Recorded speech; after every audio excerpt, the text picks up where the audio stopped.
Intercept form. अब slope intercept form में हमें क्या दे रखा होगा, स्लोप दे रखा होगा और इंटरसेप्ट दे रखा होगा।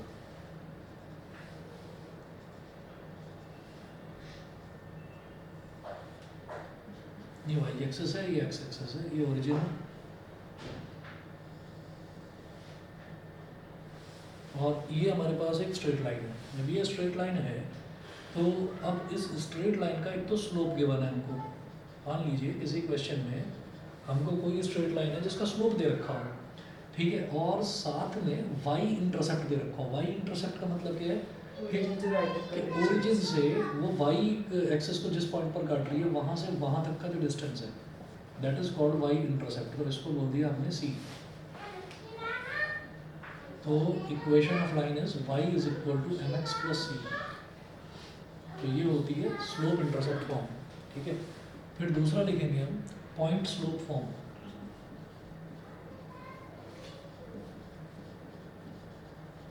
दूसरी फॉर्म होती है पॉइंट स्लोप फॉर्म। ये जो पॉइंट स्लोप फॉर्म है इसमें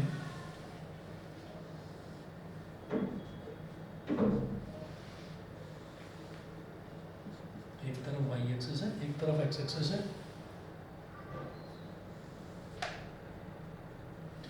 और ये लाइन है, ये ओरिजिन है। हम ये मानेंगे कि ये लाइन जो है ये किसी एक पॉइंट से होकर गुजर रही है, किसी भी पॉइंट से। वैसे तो इनफाइनाइट पॉइंट से होकर गुजरती है। कोई एक पॉइंट मेरे को दे रखा है x1, y1, x1, y1, और इस लाइन का स्लोप हमको दे रखा है m। तो आप ये समझिए कि अगर किसी लाइन में मुझे स्लोप दे रखा हो और पॉइंट दे रखा हो तो उसको बोलेंगे point slope form. Point slope form.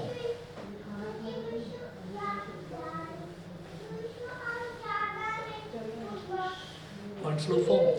अब ये पॉइंट स्लोप फॉर्म कैसे बनेगा, y is equal to m into x minus x1।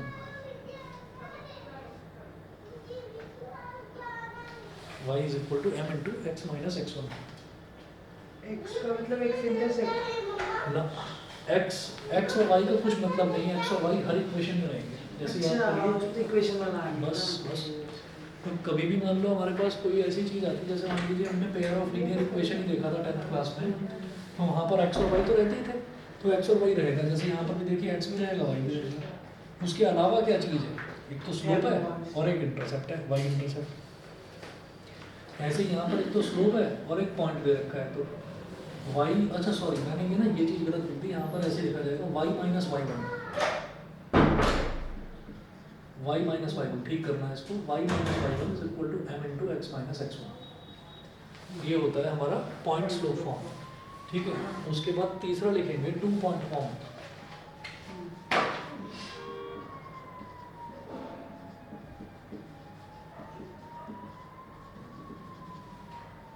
Two point form आप कहोगे ना, तो मेरी शुरुआत की जितनी भी वीडियोस हैं मेरे पास, आई थिंक 7 या 8 वीडियोस हैं, उसमें चैप्टर हो गया था कंप्लीट। वो मैं भेज दूंगा, देख लेना, ठीक है ना, क्योंकि परसों ही बता रहा हूँ ना पेपर। हाँ, तो मतलब टाइम लगेगा करने में, पड़ा है चैप्टर। फिर टू पॉइंट फॉर्म जो है, टू पॉइंट फॉर्म देखिएगा। टू पॉइंट फॉर्म में ऐसे है, इधर एक्स एक्सिस है, इधर वाई एक्सिस है, और ये लाइन इस तरह से ऐसे टच कर रही है एक्स एक्सिस को भी और वाई एक्सिस को भी। इधर हो गया ओरिजिन। तो टू पॉइंट फॉर्म का मतलब ये है कि हाँ, दो पॉइंट से होकर गुजर रही है। तो x1, y1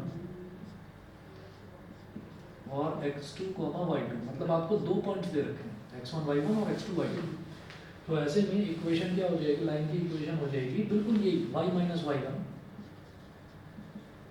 is equal to m into x minus x1। लेकिन m की जगह अब क्या रखेंगे, m की जगह स्लोप का फॉर्मूला लगा देंगे। m स्लोप ही तो है, तो स्लोप का फॉर्मूला होता है y2 minus y1 upon x2 minus x1।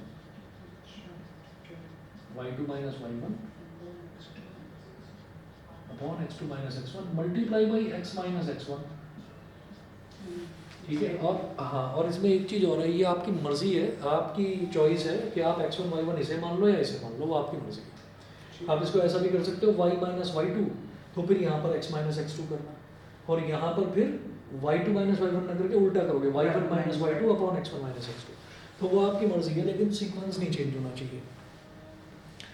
ठीक है जी। अब ये हो गई 2 पॉइंट फॉर्म। 2 पॉइंट फॉर्म के बाद में एक फॉर्म आती है 2 पॉइंट फॉर्म।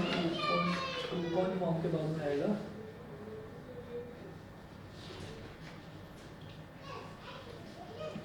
Intercept form.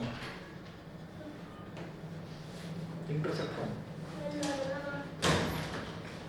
अब इंटरसेप्ट फॉर्म में क्या होगा, इधर y है,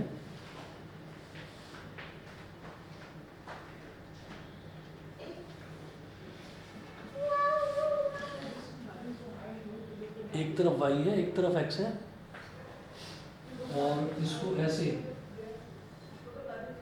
लाइन बनाई, ये ओरिजिन हो गया। ओरिजिन से ये x एक्सिस को जिस पॉइंट पर काट रही है, इतना डिस्टेंस को मैंने बोल दिया a, और ये ओरिजिन से ये y एक्सिस को जिस पॉइंट पर काटी है उसको नहीं b मानेंगे, b इसमें b मानेंगे। तो ये हो गया intercept form.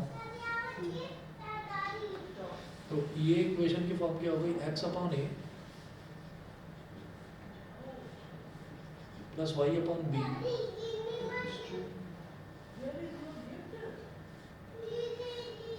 x upon a plus y upon b is equal to 1।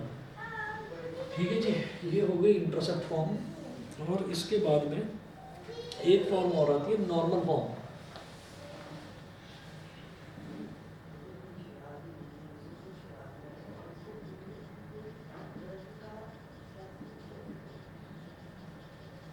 Normal form और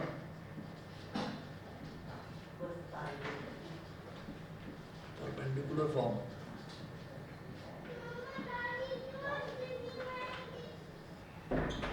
नॉर्मल फॉर्म और परपेंडिकुलर फॉर्म, ये कैसे होगी तो देखिएगा।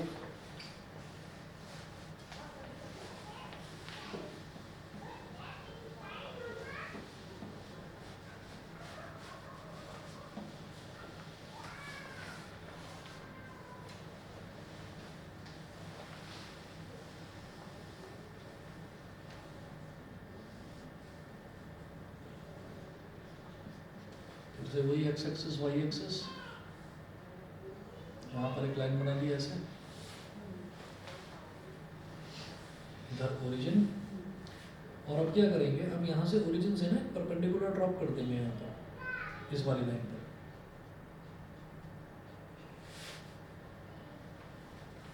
इस परपेंडिकुलर की लेंथ हो गई p, और ये परपेंडिकुलर एक्स एक्सिस के साथ जो एंगल बना रहा है वो हो गया अल्फा। तो इस बार मेरे को ये दो चीज़ें गिवन है, एक तो लेंथ ऑफ द परपेंडिकुलर, मतलब ओरिजिन से और लाइन पर जो हम परपेंडिकुलर ड्रॉप करते हैं उसकी लेंथ में रखी है p, तो this is length of the perpendicular. तो इक्वेशन क्या होगी इस बार इक्वेशन होगी x cos alpha plus x cos alpha plus y sin alpha is equal to p। x cos alpha plus y sin alpha is equal to p। तो ये सारी equations हैं, ठीक है। अच्छा जी, अब इसके बाद और देखिएगा, फिर कुछ क्वेश्चंस करवाऊँ इसके। क्वेश्चंस तो मैं खुद ट्राई कर लूँगा, क्वेश्चन में तो टाइम लग जाएगा। आप और स्लोप वगैरह बता दो। अच्छा, इसमें एक चीज़ और देखनी है, जनरल फॉर्म एक होती है। जनरल फॉर्म जो है, जनरल फॉर्म बिल्कुल वैसी ही है जैसे कि 10th क्लास में करी थी। जैसे याद है ax plus b y plus c is equal to 0, वो जनरल फॉर्म है।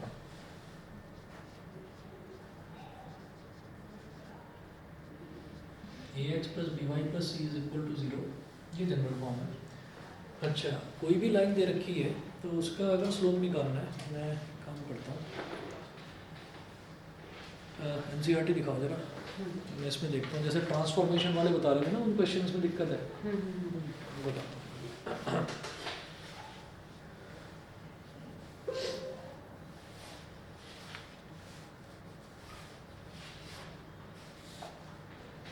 स्लोप निकालना आता है नहीं, y2 minus y1 upon x2 minus x1, एक तरीका तो ये है स्लोप का।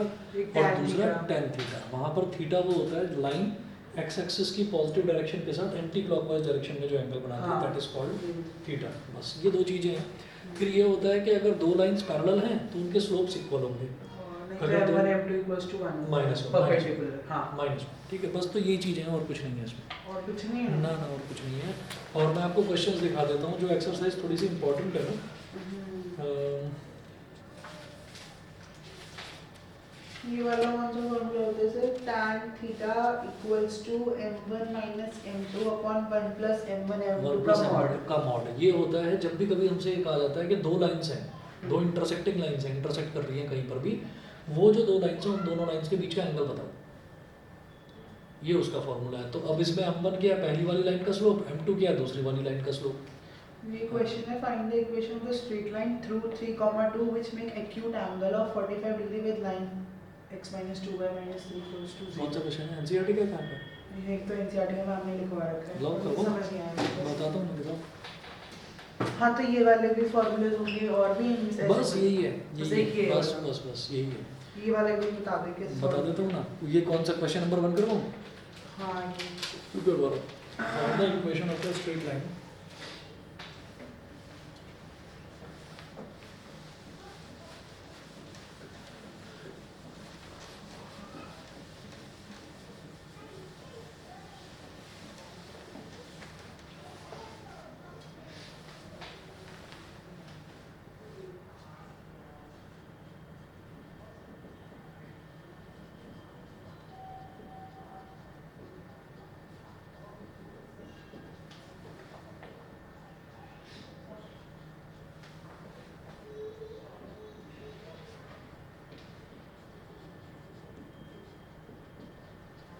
find the equation of the straight line through 3, 2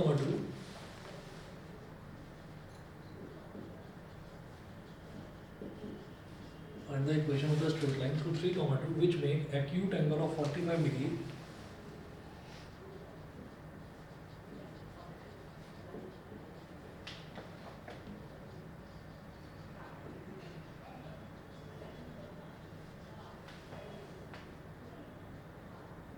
which make acute angle of 45 degree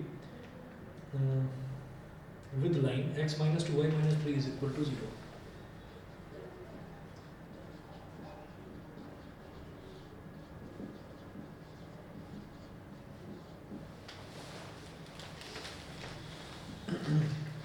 तो इसमें क्या दे रखा है, find the equation of the straight line through 3, 2 which make acute angle of 45 degree with the line x minus 2y minus 3 is equal to 0. वहाँ पे देखो कोई भी इक्वेशन मुझे दे रखी होगी ना, तो वो ax plus b y plus c is equal to 0 यानी कि जनरल फॉर्म में वो करके देते हैं, ठीक है। कई बार आगे पीछे भी करके दे देते हैं उसको, तो हमें उससे कोई मतलब नहीं है। हम यहाँ पर क्या देखेंगे, find the equation of the straight line through 3, 2। तो एक स्ट्रेट लाइन ऐसी है, मान लीजिए ए बी, कौन सी फॉर्म बोलेंगे? बताऊंगा अभी, देखते जाओ। ए बी, और ये जो लाइन है ये 3, 2 से पास कर रही है, मान लीजिए इधर 3, 2 है, और ये x माइनस 2y माइनस 3, ये एक और दूसरी लाइन है, इसको बोल देंगे सी डी। तो ये वाली जो लाइन है इसकी इक्वेशन है x minus 2y minus 3 is equal to 0। तो ये इसके साथ में एंगल बना रही है 45 डिग्री, ये इसके साथ में 45 डिग्री का एंगल बना रही है, ठीक है। तो अब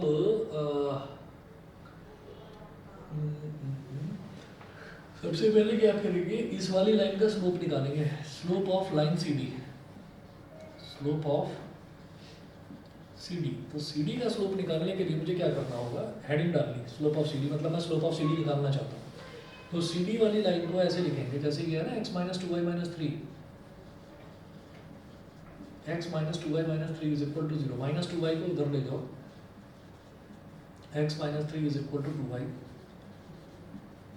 तो 2y is equal to x minus 3, तो y is equal to half x minus 3/2, ठीक है। तो y is equal to mx plus C की फॉर्म आ गई है, mx प्लस सी। तो x के साथ जो चीज़ मल्टीप्लाई हो रही है वही हमारा स्लोप है, तो सी डी का स्लोप को मैंने बोल दिया m1, m1 हो गया 1/2, m1 हो गया 1/2, ठीक है। अच्छा, अब जो ए बी है, ए बी के स्लोप को मान लो m2,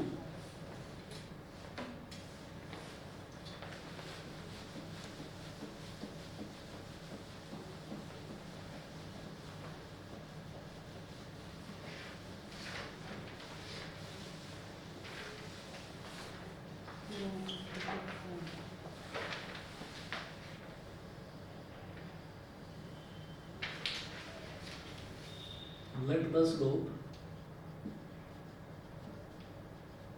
of AB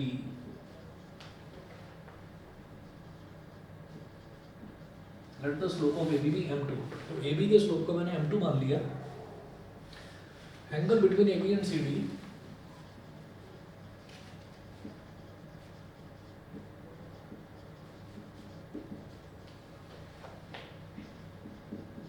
AB and CD is theta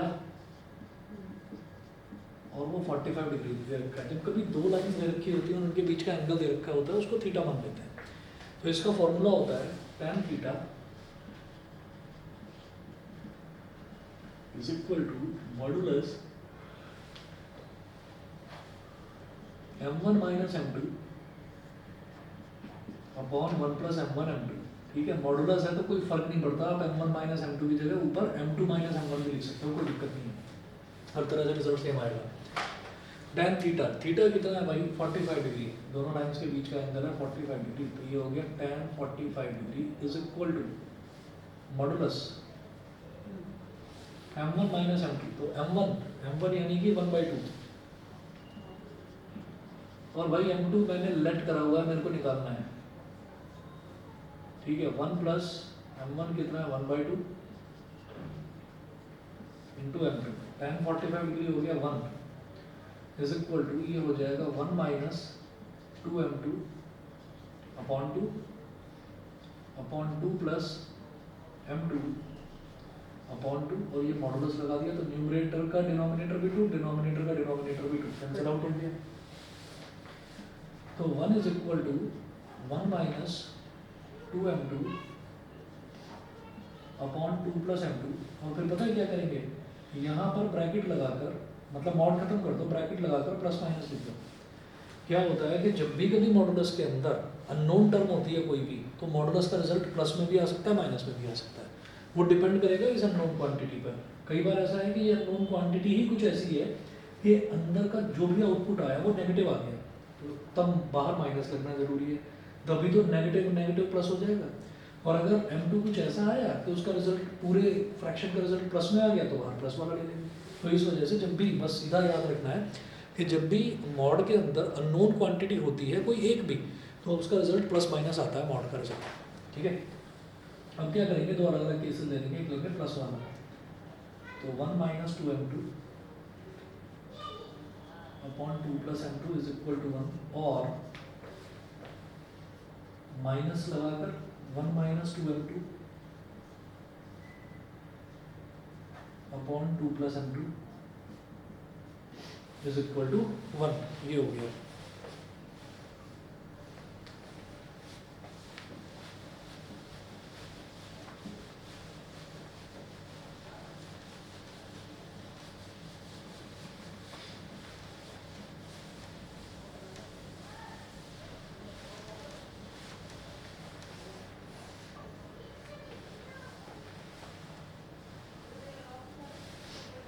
अब इसको इधर ले जाओ तो 1 minus 2m2 is equal to 2 plus m2 को 1 में मल्टीप्लाई कर दो तो ये हो गया 2 प्लस m2. m2 को इधर ले आओ माइनस 2m2 माइनस m2 और फिर इस 1 को इधर ले जाओ 2 minus 1 minus 3m2 is equal to 1. m2 is equal to minus 1/3. अब इसी तरीके से यहाँ देखेंगे तो ये हो जाएगा -1 और माइनस माइनस प्लस 2m2. ठीक है, और फिर 2 प्लस m2 उधर चला जाएगा तो 2m2 minus m2 is equal to 2 plus 1. तो 2m2 माइनस m2 कितना हो गया m2 3. m2 is equal to 3. ठीक है, तो m2 की वैल्यू 2 आ गई, -1/3 या 3. Therefore, equation of AB can be, AB की इक्वेशन क्या हो सकती है? AB की इक्वेशन हो सकती है y माइनस y1. y1 कितना 2, तो y minus 2 is equal to minus 1/3 into x minus 3। अब इसको इधर ले आओ तो 3 ये क्या इंटू किया आपने और ये कैसे किया y minus y1 is equal to m into x minus x1। ये x1 y1 है। उन्होंने पहले से ही बता रखा है कि ए बी पॉइंट 3,2 से पास हो रहा है, तो मुझे पॉइंट तो पता ही था, बस स्लोप और पता चल जाए, स्लोप पता चाहिए। ठीक है, स्लोप अभी मैं ले रहा हूँ -1/3, तो एक केस ये बन जाएगा, फिर दूसरा लूँगा 3, तो दो इक्वेशन बनेगी। हम ये कहेंगे कि ए बी की इक्वेशन इन दोनों में से कोई एक हो गया, इधर दिस और दिस। अच्छा हमने यहाँ पे पॉइंट स्लोप फॉर्म यूज करेंगे। हाँ, पॉइंट्स तो सेम रहेंगे, पॉइंट तो ये रहेगा 3,2। नहीं हमने यहाँ पे पॉइंट स्लोप फॉर्म यूज करी है। Point slope form, point slope वो डिपेंड करता है, जैसे पॉइंट दे रखा है तो एकदम से मेरे दिमाग में आ गया कि भाई या तो मुझे दूसरा पॉइंट मिल जाए, क्योंकि 2 पॉइंट फॉर्म होती है एक तो, और या फिर मेरे को मिल जाए स्लोप, तो पॉइंट स्लोप फॉर्म होती है। ठीक है ना, ऐसे ग्रेसी क्लियर है यहाँ तक? Yes sir. ठीक है, इसके बाद आगे क्या करेंगे देखिए जरा।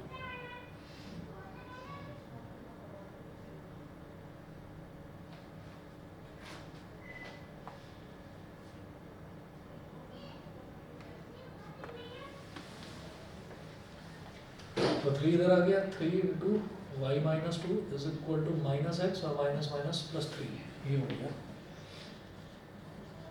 3y minus 6 is equal to minus x plus 3, इसको इधर ले आओ, x plus 3y minus 6 minus 3 is equal to 0। x plus 3y minus 9 is equal to 0। ये हो गया। और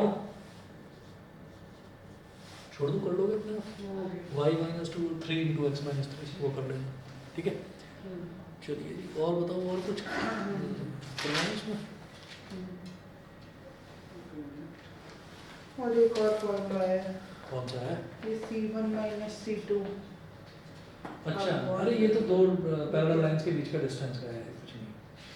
हाँ वही बताओ। वाला, हाँ ये वाला बता दो। ये कौन ना सा C1 माइनस C2, जैसे दो पैरेलल लाइंस होती हैं तो पैरेलल लाइंस का स्लोप इक्वल होता है, हाँ। तो y इज इक्वल टू इधर भी mx प्लस c1 आएगा हाँ और ये mx प्लस c2 आ जाएगा, ठीक है। क्योंकि दोनों पैरेलल लाइंस हैं तो m तो सेम होगा दोनों, c2 minus c1 upon under root a square plus b square. अब ये a और b क्या है, ये मतलब हम क्वेश्चन पहले देखा, find the equation of the line parallel to other line at the unit distance from it.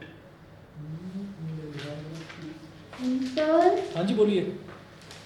और सर मैम ने कहा था कि वो पेपर में जो है स्ट्रेट लाइन की केस स्टडीज आएंगी। अच्छा, कोई करवाइए क्या स्टडी? नहीं मैम ने खुद से तो नहीं करवाई है। अच्छा अच्छा, केस स्टडी कहाँ से ढूंढूं? बहुत हार्ड आएगी हार्ड आएगी? केस स्टडी में हार्ड आती है। पिछली बार आई थी, उससे किसी क्वेश्चन से आई तो बुक की थी, पर वो समझ नहीं है कि वो पैराबोला से आई थी वो, कि अगर ये ऐसे घूमेगा तो क्या होगा, ऐसा कोई क्वेश्चन आया था बुक का, दिखा दूँ। मिसलेनियस का होगा? नहीं इसलिए डिस्कस थे जो हम चैप्टर के स्टार्टिंग में था, एक्सरसाइज फर्स्ट में था वो। कौन सा पैराबोला? कॉनिक ना? कॉनिक में सबसे पहले पैराबोला ही, वो हाँ। सेकंड नंबर पर पैराबोला है, पहले सर्कल है फिर पैराबोला। बहुत ही अजीब क्वेश्चन आया था उससे, तो मतलब क्लास में किसी को नहीं आना था क्वेश्चन।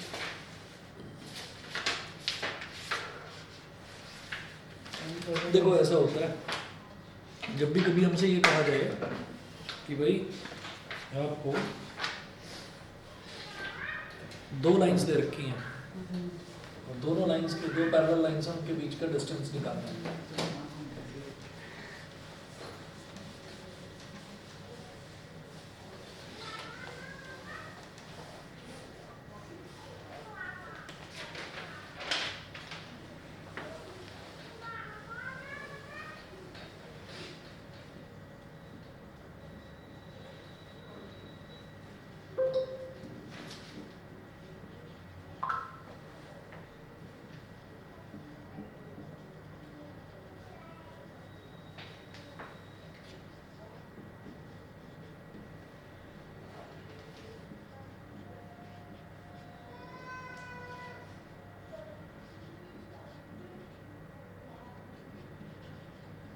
अपॉन अंडर रूट ए स्क्वायर प्लस बी स्क्वायर। अब यहाँ पर क्या है, लाइन वन, ये ए वो है क्या जो ax plus bx plus c, बस बस इतना ही है।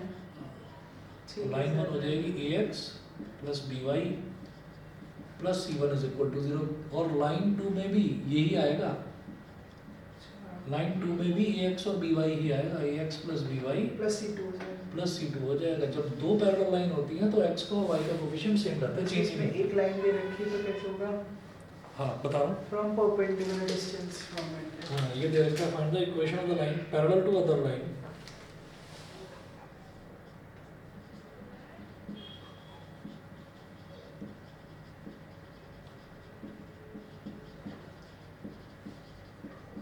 find the equation of a line parallel to other line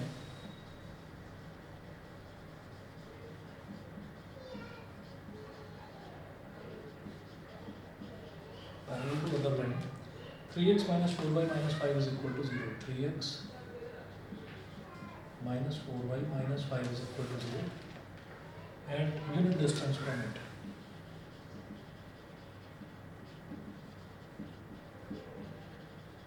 Add unit distance from it.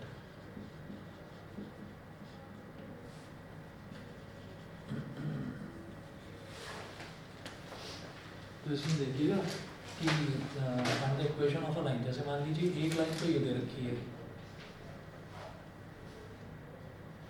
एक लाइन तो ये दे रखी है और एक लाइन ये है, ये तो हो गई ए बी, ये हो गई सी डी।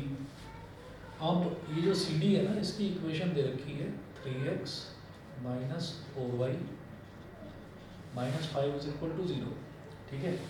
और यहाँ से और यहाँ तक का जो परपेंडिकुलर डिस्टेंस है वो 1 दे रखा है, 1 दे रखा है। अब मेरे को ये वाली इक्वेशन निकालनी है, ठीक है, और ये दे रखा है कि ये पैरेलल है, तो हम ये कहेंगे कि ये C2 है, मुझे बस C1 पता चल जाए। इसको मैं क्या बोलूँगा, equation of line a b will be, equation of line a b will be 3x minus 4y plus C1 is equal to 0 और C2 माइनस 5 दे ही रखा है, ठीक है। तो हम ये कहेंगे, कंपेयर करेंगे दोनों ना ना C2 माइनस फॉर्मूला लगाएंगे, C2 माइनस C1 का mod upon under root a square plus b square is equal to 1, ये 1 दे रखा है। अब C2 माइनस C1 ये 1 कहाँ दे रखा है? दे रखा है ना, इन दोनों के बीच का at unit distance from it, unit अच्छा, डिस्टेंस ये- मतलब 1। ठीक हाँ, है, तो जैसे ही पैरेलल लाइन दे दी तो दिमाग में एकदम यही आ जाना चाहिए, distance between two parallel lines, और दोनों के बीच का डिस्टेंस दे रखा है। वो जो डिस्टेंस होता है ना, वो हमेशा परपेंडिकुलर डिस्टेंस ही होता है। कभी किसी क्वेश्चन में दे दें कि परपेंडिकुलर डिस्टेंस ऑफ अब हमको यहाँ पे C2 दे रखा है, A दे रखा है, B दे रखा है, हाँ। बस C1 की वैल्यू निकालनी है। C1 की वैल्यू निकाल कर इसके अंदर डाल देनी है, तो ए बी की दो इक्वेशन बनेगी। बताता हूँ प्लस में माइनस में, मतलब वो हाँ, मतलब जो भी रिजल्ट आएगा ठीक है, फिर तो वो पुराने वाले क्वेश्चन की तरह ही अब सेम पुराने वाले क्वेश्चन की हाँ, तरह ठीक होगा। है। तो अब उसको अगर प्रैक्टिकली देखा जाए तो कैसे करेंगे, हम ये कहेंगे भाई पैरेलल लाइन इसके ऊपर भी बन सकती है और नीचे भी बन सकती है, ये है, ठीक है। बाकी अगर आप कहो तो मैं वीडियोस भेज देता हूँ, जितना भी मैंने इसमें स्ट्रेट लाइन में आई थिंक 8 लेक्चर्स हुए थे इसके, तो मैं 8 सीक्वेंशियली भेज दूंगा आपको वीडियो।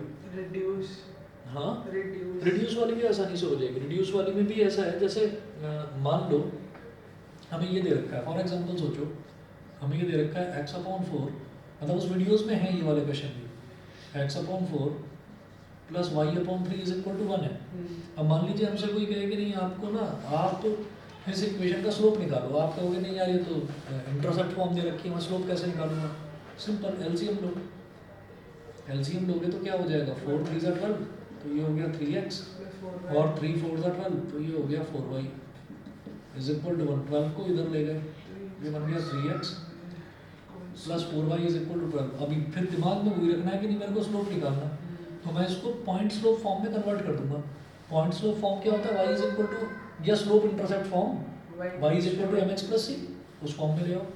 तो हमने क्या करा, 4y को इधर छोड़ दिया, माइनस 3x को इधर ले गए प्लस प्लस 12, y इधर छोड़ दिया, माइनस 3/4 इंटू एक्स प्लस 12/4। ये तो हो गया मेरे पास y इंटरसेप्ट, और ये क्या हो गया स्लोप। रिड्यूसिबल का मतलब बस ये है कि उसको किसी भी तरीके से घुमा फिरा के उस फॉर्म में लेकर आना। मान लो आपसे कहे कि भाई आपको इक्वेशन दे रखी है, general equation 5x plus 10y is equal to 20 ये दे रखा है, ठीक है। और आपसे ये कहेंगे इसके एक्स इंटरसेप्ट और वाई इंटरसेप्ट बताओ, तो आपको क्या करना है, इसको x upon a plus y upon b की फॉर्म में लेकर आना है। X upon a plus y upon b is equal to 1, उस फॉर्म में लेकर आना है। आपसे कोई कहे कि इसके एक्स और वाई दोनों इंटरसेप्ट बताओ, ठीक, तो आप क्या करेंगे, आप ऐसा कर देंगे 5 upon x, sorry 5x upon 20 plus 10 plus 10y upon 20 is equal to 1। अब सवाल ये उठता है कि अच्छा ये तो सर आपने आसान वाला ले लिया, यहाँ पर तो 20 तो दोनों से डिवाइड हो रहा है, 10 से भी और 5 से भी, मुश्किल ले लेते हैं, 23 ले लो। 23 ले लिया तो 5x अपॉन 23 और 10y अपॉन 23 क्या होता है, जब मुझे मालूम है डिनोमिनेटर का डिनोमिनेटर न्यूमरेटर में चला जाता है, तो न्यूमरेटर को डिनोमिनेटर का डिनोमिनेटर बनाया जा सकता है, ऐसे लिख सकते हो 23 upon 5 plus y upon 23 upon 10 is equal to 1। तो ये क्या हो गया, a यानी कि x इंटरसेप्ट, और ये क्या हो गया, b की y इंटरसेप्ट। तो लॉजिकली ऐसे ही हो जाएंगे, कोई ज़्यादा मुश्किल नहीं है। मतलब अगर शुरुआत की 2-3 जो एक्सरसाइज है अगर वो कर ली ना, तो फिर इनमें मतलब ज़्यादा मुश्किल आएगी। और बाकी केस स्टडी अगर कोई खतरनाक दे दी तो मैं क्या बताऊँ, कोई हो अगर कोई अगर 1-2 केस स्टडी अगर मिल जाए कहीं से तो बताना, मेरे को मिलेगी मैं करा दूँगा, ठीक है ना। तो ये कर लीजिए आज, और कोई डाउट्स हो तो बताना मेरे को, कल कुछ टाइम डेरिवेटिव्स भी पता नहीं याद हो गए नहीं, बहुत पहले किया था कि स्ट्रेट लाइन करा, स्ट्रेट लाइन बिल्कुल आउट ऑफ टच हो रखा है ये ना, है ना। तो एक काम करूँगा, मैं इसकी वीडियो भेजूंगा, वो वीडियोस आज ही देखना, थोड़ा ना फास्ट फॉरवर्ड करके देख लेना, समझ में आएगा। मैंने सारे क्वेश्चंस करवाए हैं एनसीईआरटी के, ठीक है। चलिए अंग्रेजी यहाँ तक क्लियर है ना, Yes, sir. चलिए ठीक है फिर, ठीक है, Thank you, sir. ओके।